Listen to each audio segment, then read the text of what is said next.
The year was 1946, and the world was still recovering from the devastation of World War II. Cities were being rebuilt, soldiers were returning home, and nations were trying to find their footing in a new global order. But while most people focused on recovery, the United States military was planning something extraordinary. They called it Operation Highjump, and it would become the largest Antarctic expedition ever attempted, involving over 4,000 personnel, 13 ships, and 33 aircraft. What they were looking for remained classified, but what they found would challenge everything they thought they knew about our planet. Admiral Richard Byrd, a legendary polar explorer who had already made his mark on Antarctic history, stood on the deck of the USS Mount Olympus as it cut through the icy waters toward the frozen continent. He had been to Antarctica before, but never with this much military power behind him.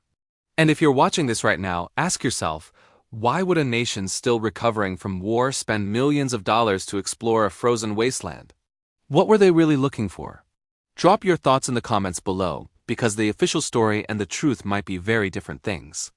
The stated mission was simple: to establish research bases, test equipment in extreme conditions, and assert American presence in the region. But the scale of the operation suggested something far more significant was at stake. The expedition arrived in Antarctica in January 1947, during the brief Antarctic summer when temperatures were merely brutal instead of instantly lethal. The crew established Little America 4, a base camp on the Ross Ice Shelf, and began their systematic exploration of the continent. Flights were scheduled to map vast stretches of previously uncharted territory, and scientists prepared to collect samples and data. Everything seemed routine at first, just another military operation in an extreme environment. Then the reports started coming back. Pilots returning from reconnaissance flights spoke in hushed tones about things they had seen, things that didn't make sense. They described vast ice-free areas where logic said there should only be frozen wasteland. They reported unusually warm water in certain regions, thermal vents creating pockets of livable conditions in the most inhospitable place on Earth. Some spoke of seeing what appeared to be vegetation, actual green plant life, in areas that should have been buried under miles of ice for millions of years. Admiral Byrd himself led several flights deep into the interior of Antarctica. His personal diary, parts of which would remain classified for decades, contained entries that seemed almost impossible to believe. He wrote of flying over areas that defied explanation, of instruments malfunctioning in ways that suggested powerful magnetic anomalies, of radio communications cutting out at specific coordinates as if something was interfering with their signals. In one entry, he described flying for hours over what appeared to be a massive opening in the ice, leading to what he called a land beyond the pole. Now, before I tell you what happened next, if this story is captivating you, just take a second to hit that like button. It helps more people discover the mysteries that history has tried to keep quiet. The scientists on the expedition were equally puzzled. They discovered freshwater lakes beneath the ice, warmed by geothermal activity, creating entire ecosystems that shouldn't exist. They found ancient rock formations that suggested Antarctica hadn't always been frozen, that perhaps millions of years ago it had been a temperate climate capable of supporting complex life. But some findings went beyond geological curiosities. There were reports of unusual metallic objects detected beneath the ice, perfectly geometric formations that seemed too precise to be natural. Perhaps most disturbing were the accounts of what some crew members called the disk incident. Multiple witnesses reported seeing strange aircraft that moved unlike anything in the known arsenal of any nation. These objects allegedly appeared near the expedition ships, performed maneuvers that defied the physics of conventional flight, and then vanished at speeds that left seasoned pilots speechless. The official logs made no mention of these encounters, but unofficial accounts spread through the ranks like wildfire. Then, abruptly, Operation Highjump ended. What was supposed to be an 8-month expedition was cut short after just 2 months. Admiral Byrd was ordered to return immediately, and the entire task force withdrew from Antarctica with remarkable speed.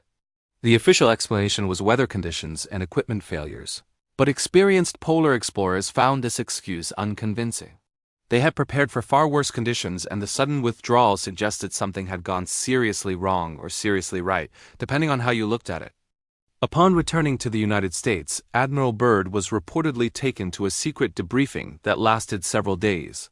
What he told military intelligence during those sessions remained classified, but whose public statements became increasingly cryptic. In a press conference in Chile before returning to the States, he made a statement that would fuel decades of speculation. He spoke of the need for America to take defensive actions against enemy aircraft that could fly from pole to pole at incredible speeds. This was 1947, years before the jet age had truly begun, and his words seemed to describe technology that simply didn't exist. The photographs and film footage from Operation Highjump were classified, with only carefully selected images released to the public. These showed impressive ice formations, brave men working in extreme conditions, and standard scientific documentation. But crew members whispered about other photographs, images that showed things the public would never see. Some spoke of entire films being confiscated, of scientists being told in no uncertain terms that certain discoveries were matters of national security. In the years that followed, Antarctica became the subject of intense international interest. The Antarctic Treaty of 1959 essentially froze territorial claims and dedicated the continent to peaceful scientific research. But skeptics pointed out that the treaty also conveniently prevented any nation from conducting military operations or weapons testing in the region. Some wondered if the treaty was less about protecting Antarctica and more about protecting the world from whatever had been discovered there. Admiral Byrd would return to Antarctica several more times, but he never spoke publicly in detail about what he had seen during Operation Highjump. His final Antarctic expedition in 1955 and 1956, called Operation Deep Freeze, was equally massive and equally secretive. When he died in 1957, whatever secrets he held went with him, locked away in classified files that remained beyond public reach. Decades later, researchers began piecing together fragments of the Operation Highjump story from declassified documents, crew testimonies, and scientific data. They discovered that the military had indeed found thermal anomalies beneath the ice, vast cave systems warmed by volcanic activity that created habitable environments in the frozen continent. They found evidence of ancient civilizations, or at least structures that predated known human history in the region.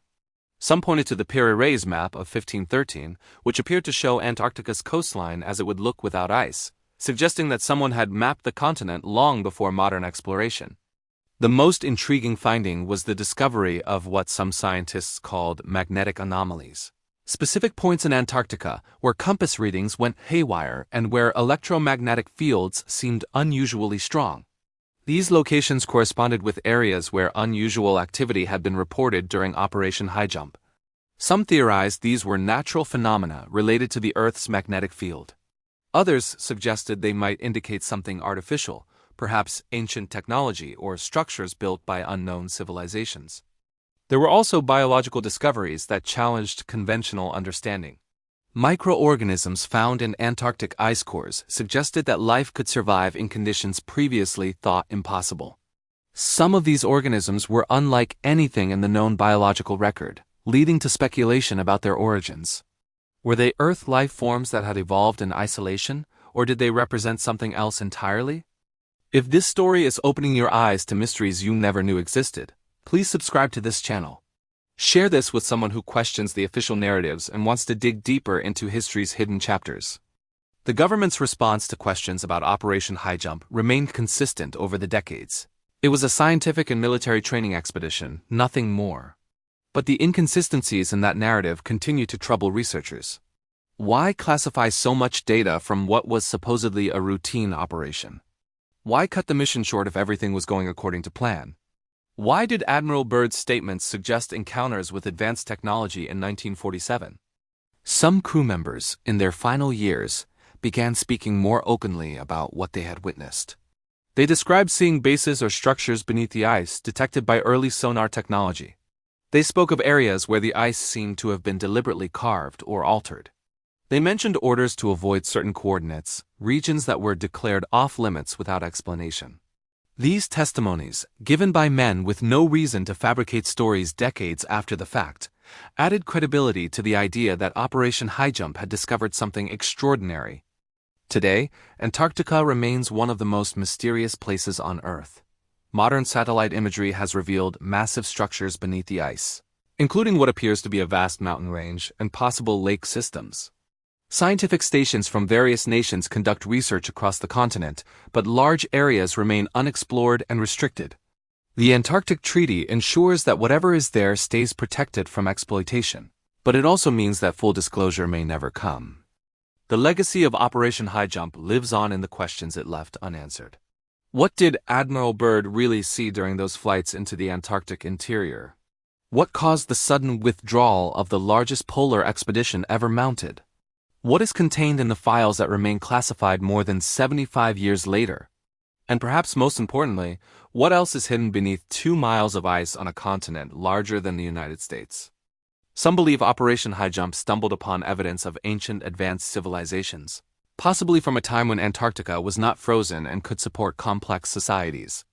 Others think the expedition encountered something even more extraordinary, perhaps technology or life forms not of this earth. Skeptics maintain it was simply a military operation that encountered unexpected geological and meteorological conditions, nothing more. But the evidence suggests something profound happened during those 2 months in early 1947. Too many credible witnesses, too many classified documents, too many unanswered questions for it to be dismissed as routine exploration. Whether the truth involves ancient civilizations, advanced technology, or discoveries that challenged fundamental scientific understanding, Operation Highjump clearly found something the military never expected. The frozen continent keeps its secrets well, locked beneath ice that has accumulated over millions of years. But secrets have a way of surfacing, and as climate change alters Antarctica's ice sheets, as technology advances to allow deeper exploration, perhaps one day we'll learn the full truth about what Admiral Byrd and his crew discovered in that austral summer of 1947. If this story made you question what else might be hidden in our world's most remote places, then hit that subscribe button right now. Turn on notifications because we dive deep into the mysteries that mainstream history ignores. Share this video with everyone who's ready to look beyond the official narratives and ask the hard questions. And remember, the biggest discoveries aren't always the ones they tell us about. Sometimes the most important truths are the ones they work hardest to keep quiet. Don't just watch, become part of the community that refuses to accept simple answers to complex mysteries. Subscribe now and let's uncover the truth together.